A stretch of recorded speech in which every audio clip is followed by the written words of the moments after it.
मैंने एक 95% पाने वाले स्टूडेंट से पूछा कि आप ये बताइए कि आपने 95% पाया तो पाया कैसे पाया? आपने पेपर कॉपी को कैसे लिखा था? आपने क्या-क्या स्ट्रैटेजी आपने फॉलो किया था कि आप जो एग्ज़ाम में 95% पाया है और आपको एग्ज़ाम में पूरा का पूरा नंबर दिया है। तो उन्होंने कुछ स्ट्रैटेजी बताया कि आपने एग्ज़ाम में यदि अगर जो भी स्टूडेंट फॉलो करता है तो आप उसका 95% नहीं तो 90% पक्का है, फिक्स है आएगा। तो चैनल पे नए चलो सब्सक्राइब करें, वीडियो को लाइक करिए, ठीक है? चलिए हम वीडियो को बताया कि टॉपर पेपर कॉपी कैसे लिखते हैं, ठीक है? तो उन्होंने बताया कि पहला जो है कि बताया कि उन्होंने मेन शब्दों को चिन्हित करते हैं, ठीक है? वो जो टॉपर क्या करते हैं कि मेन शब्दों को चिन्हित करते हैं। वो क्या करते हैं, जैसे टॉपर इसमें मान लीजिए जैसे हमने यह लिखा हुआ है, ठीक है? यह लिखा हुआ है, अब उसे उत्तर यह लिखा हुआ है तो मेन शब्दों को चिन्हित कैसे करते हैं, माने यार टॉपर पेपर कॉपी कैसे लिखे, तो इसमें मेन जानते हो क्या है?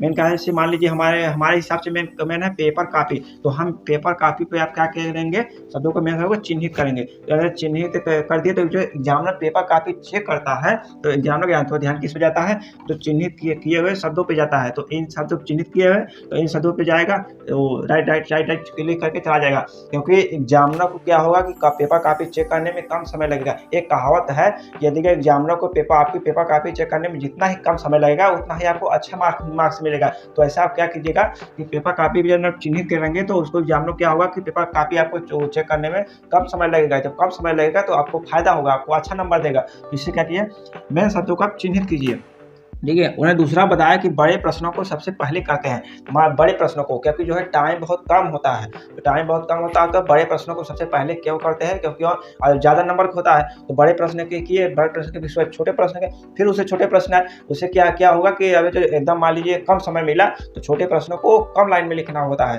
ठीक है? तो कम लाइन में लिखना होता है, तो इसलिए सबसे पहले बड़े प्रश्नों को कीजिए, फिर उसके बाद छोटे प्रश्नों को कीजिए, ठीक है? उन्होंने तीसरा बताया हेडलाइन लिखे हैं ब्लैक पेन से, ठीक है? उन्होंने बताया हेडलाइन लिखे। हेडलाइन मतलब समझते हैं? हेडलाइन मतलब समझते हैं, यही है। मान लीजिए हमारे जैसे यहाँ पे देखिए, यहाँ पे हमने टॉपिक लिया, नंबरिंग किया है, ठीक है? नंबरिंग किया है। अब हेडलाइन हमारा ए है, हेडलाइन हमारा ए है, तो हम यहाँ पे हेडलाइन करके यहाँ पे एरो देख के ये ब्लैक पेन का फिर आउटलाइन करेंगे, ठीक है? आउटलाइन करने के बाद हेडिंग है, ये हेडिंग है। मान लीजिए जैसे कबीर दास का जीवन परिचय लिखिए, अगर कबीर दास का जीवन परिचय लिखे तो जीवन परिचय क्या लिखेंगे, यहाँ पे लिखेंगे कबीर दास जी का जीवन परिचय। यहाँ पे हम लिखेंगे टॉपर पेपर कॉपी कैसे लिखते हैं, तो यहाँ पर आपको लिखना पड़ेगा कि कबीर दास जी का जीवन परिचय, ठीक है? तो यहाँ पे लिखने के बाद अब फिर यहाँ पे आपको यहाँ लिखा जीवन परिचय, जीवन परिचय, फिर जीवन चरित्र, फिर उसके फिर वो आता है, जो भी आता है उसको हेडराइटिंग, यानी आपको ब्लैक पेन से क्या होगा, हेडलाइन देना पड़ेगा, ठीक है? टॉपर का स्ट्रेटजी उन्होंने ये बताया कि आप क्या है हेडलाइन आप दीजिएगा, वो भी ब्लैक पेन से। फिर अगला उन्होंने बताया कि ब्लू और ब्लैक बॉल पेन का प्रयोग करें, किसी भी कीमत आपको जेल पेन का प्रयोग नहीं करना है, हमेशा बॉल पेन का ही प्रयोग करना है। पेन को प्रयोग करना है तो बॉल पेन का ही प्रयोग करना है, किसी प्रकार से जेल पेन का प्रयोग आपको नहीं करना है, ठीक है? उन्होंने अगला बताया एक बार प्रश्नों को पूरा पढ़ते हैं, तो एक बार प्रश्नों को आप क्या कीजिएगा, पहले पूरा पढ़िएगा। यह नहीं कि प्रश्न पाया पाया और प्रश्न पुस्तिका पाए और सारा प्रश्नों को हल करते चले गए शुरू से अंदर। तो सबसे पहले आप क्या कीजिएगा, प्रश्नों को एक बार जरूर पढ़िएगा। उन्होंने बताया कि यह बात बताया कि जो है प्रश्न होते हैं उसमें जो है कि क्वेश्चन पेपर होता है, क्वेश्चन पेपर होता है, ठीक है? प्रश्न पेपर होता है, तो उसमें क्या होता है, कुछ प्रश्नों का, ठीक है, कुछ प्रश्नों का उत्तर दिया हुआ रहता है, ठीक है? कुछ प्रश्नों का उसमें उत्तर दिया हुआ था। और जब हमने भी अपना हाई स्कूल का, ठीक है, हाई स्कूल का एग्जाम में दिया था तो हमने भी प्रश्नों को पढ़ा हुआ था। तो हमारा एक प्रश्न जानते हो, एक प्रश्न हो और लंबा मतलब दीर्घ का, ठीक है, दीर्घ का बड़े प्रश्नों का एक उत्तर उसमें छिपा हुआ था, उसको देखे थे और उसके बाद अच्छे से हो गया था। एक प्रश्न हमारा उस पेपर में ही मिल गया था। तो आप क्या कीजिएगा कि प्रश्नों को सबसे पहले 3 घंटा 15 मिनट का मिलता है, 15 मिनट पेपर को पढ़ने का मिलता है, तो आप कीजिएगा उस समय को आप पेपर पढ़ने में ही बिताइएगा, ठीक है? तो आप पेपर क्या कीजिए 15 मिनट आप निकाल लीजिएगा पेपर पढ़ने में, एक बार जरूर पेपर पढ़िएगा, क्योंकि कुछ प्रश्नों के उत्तर, ठीक है, उसमें छिपा हुआ रहता है, तो आपको कुछ प्रश्नों का उत्तर आपको मिल जाएगा, ठीक है? खास करके इंग्लिश में घुमा फिरा के एग्जामिनर का माथा खराब करके वो कर देंगे, फिर भी नंबर देगा, ठीक है? अब उसमें बाद क्या उन्होंने बताया कि क्रॉस चेकिंग नहीं करते हैं, ठीक है? क्रॉस चेक नहीं करते, कॉपी आपकी साफ सुथरी होना चाहिए, आप क्रॉस चेक कभी भी मत कीजिएगा, ठीक है? खास करके 1 से 2 से 3 पेज में, ठीक है, आप क्रॉस चेक मत कीजिए। अब एक बात और बताते हैं कि मान लीजिए आपको मान लीजिए आप यहाँ पे मान लीजिए आप शुरू से, ठीक है, यहाँ पे लिख रहे हैं, यहाँ पे लिख रहे हैं, आप शुरू के मान लीजिए 1 लाइन 2 लाइन, अब इसमें मान लीजिए कहीं पे गड़बड़ हो गया, ठीक है, चिन्हित यहाँ पे चिन्हित है, अब यहाँ पे चिन्हित, यहाँ पे चिन्हित हो गया, ठीक है, चिन्हित हो गया। तो आप क्या कीजिएगा, इसे ऐसे ऐसे नहीं काटना है, ठीक है, इसे ऐसे क्रॉस चेक नहीं करना है।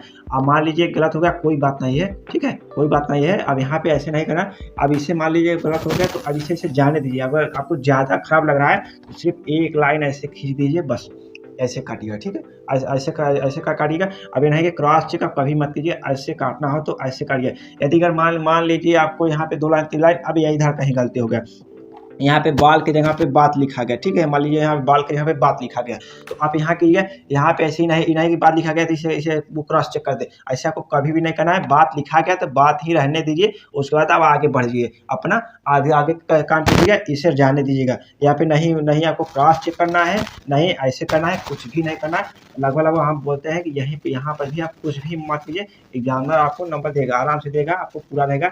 आप काटपीट बिल्कुल भी मत कीजिए। यहाँ पे गलत होगा, कोई बात नहीं, गलत हो गया, ठीक है, अपन अगला लिखिए, ठीक है, अगला। अगर आपको ज़्यादा दिक्कत हो रही, अब यहाँ पे इसे ब्रैकेट बना दीजिए। अब ब्रैकेट बना देंगे, इसी शब्द को आगे लिख दीजिएगा, एग्जामिनर समझ जाएगा यहाँ पे गलत हो गया था, अब आगे लिख दिया, ठीक है। तो आप क्या करिए, ऐसे आप क्रॉस चेक कभी भी मत कीजिए, क्योंकि एग्जामिनर मत है, उन्होंने बताया कि क्रॉस चेक करने से क्या होगा, आपकी काफ़ी साफ सुथरी एक तो नहीं होती है, आपकी काफ़ी जो है गंदी लगती है, तो गंदी लगती है एग्जामिनर को अच्छा नहीं लगेगा। आप पहले आप ही बताइए, आपको गंदी कापी एक दे दी जाए और एक ठो है कि अच्छी कापी दे दी जाए, आप ही बताइए कि आपको चेक करने के लिए, तो आपको कौन सा, तो किसको आपको अच्छा नंबर देंगे आप, साफ सुथरी को, ठीक है, जो कि साफ सुथरी जो भी कापी होगी, अच्छे से लिखा होगा, उसको आप अच्छे नंबर देंगे। और उसके बाद जो थोड़ा सा कट पीट किया होगा, क्रॉस चेक किया होगा, तो उसको आपका 1 से 2 नंबर उसी प्रश्न को लिखने में काट देंगे।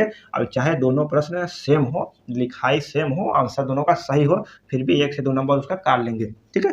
उन्होंने बताया हेड राइटिंग, उन्होंने बताया खास करके हेड राइटिंग पे आप ध्यान दीजिएगा। अगर आपकी हेड राइटिंग अगर अच्छी है तो आपको नंबर अच्छे मिलते हैं। आपकी हेड राइटिंग नहीं अच्छी है, काफ़ी साफ सुथरी नहीं है, तो उसमें नंबर कटता है। तो आप क्या कीजिएगा, मेन क्या कीजिएगा, अपने हेड राइटिंग को सुधारिएगा। मान लीजिए आपके प्रश्न गलती लिख दी है, कुछ भी लिख दी है, और कुछ भी लिख दिया बन रहा है, और लेकिन आपको जो है कि हेड राइटिंग अच्छी है, तो हेड राइटिंग अच्छी जो है 5 नंबर का है, तो आपको हेड राइटिंग पर भी नंबर मिलता है, हेड राइटिंग पर भी नंबर कटता है। तो 5 नंबर का है, तो 5 नंबर में से आपको 3 नंबर से 4 नंबर आपको आराम से मिल जाएगा। आपको गलत सलत कुछ भी लिखे हैं उससे नहीं मतलब है, आप पेपर कापी लीक कराइएगा, ठीक है, लीक करा आइएगा जरूर, और किसी प्रश्न को छोड़िएगा नहीं। उन्होंने बताया कि आप प्रश्नों को छोड़िए मत, आप सभी प्रश्नों को टच कीजिए, सभी प्रश्नों को लिखिए, और कुछ भी आए और मान लीजिए आपको गलत ही है तो आपको क्या रहा है काफ़ी भाई, तो आप फेल बिल्कुल भी नहीं होंगे। आपको यदि गलत है तो 5 नंबर का है, तो 5 नंबर में से 3 नंबर देगा, 2 नंबर देगा, 1 ही नंबर देगा। एक ही अगर मान लीजिए नंबर दिया तो आप प्रश्न को नहीं कर रहे थे, तो जब कोई 0 नंबर मिल रहा था, यदि आप किए तो 1 नंबर इंक्रीज हो गया। तो इंक्रीज होने का मतलब है कि 1 नंबर आपका बढ़ गया। तो 1 नंबर बढ़ने का मतलब नहीं है कि आपको पास होने से कोई भी नहीं बच सकता, आप टॉपर बिल्कुल भी बन सकते हैं। आप किसी भी प्रश्न को छोड़िएगा नहीं, उन्होंने यही स्ट्रेटजी बताई, ठीक है। और आशा करते हैं कि यह वीडियो आपको यूज़फुल लगा हुआ है। फुल वॉच करने के थैंक यू, धन्यवाद। आप किसी के फिर मिलेंगे किसी नेक्स्ट वीडियो में, तब तक के लिए जय हिंद। आपको एक प्यारा सा कमेंट जरूर बताइएगा कि आपको वीडियो कैसा लगा, इन्फॉर्मेटिव वीडियो लगा कि नहीं, ठीक है।